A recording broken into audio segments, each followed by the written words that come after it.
Hello ફૂડી friends, કૃષ્ણકા kitchen ખજાનામાં તમારું સ્વાગત છે. આજે આપણે બનાવીશું પાકી કેરીનું શાક.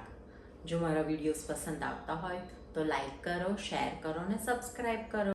પાકી કેરીનું શાક બનાવવા 2 નંગ મેં બદામ કેરી લીધી છે. જનરલી પાકી કેરીનું શાક બદામ કેરી અથવા તો તોતાપુરી કેરીથી બનાવશો તો ખૂબ જ ટેસ્ટી સબ્જી બનશે. હવે આપણે એને કટ કરી લઈએ.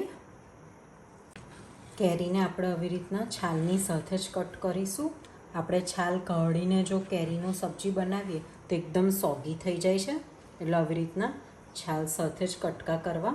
હવે ગોટલા પરથી પણ આપણે પલ્પ અંદર જ લઈ લેવાનો, જેથી શાક બનાવતી વખતે એકદમ સરસ થીક રસો થશે. પેનમાં હવે 3 to 4 ટેબલ સ્પૂન જેટલું આપણે તેલ લઈશું. તેલ ગરમ થાય એટલે એડ કરીશું જીરું, હિંગ, હળદર. હવે એડ કરીશું કેરી, મીઠું, લાલ મરચું.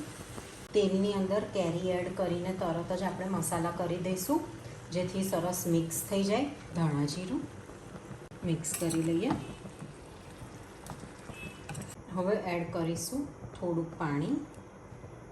3 to 4 ટેબલ સ્પૂન જેટલું જ પાણી એડ કરવાનું છે. હવે ઢાંકીને કેરીને ચડવા દઈશું. 10 મિનિટ થઈ ગઈ છે, ચેક કરી લઈએ. કેરી એકદમ સોફ્ટ થઈ ગઈ છે. હવે એડ કરીશું ગોળ.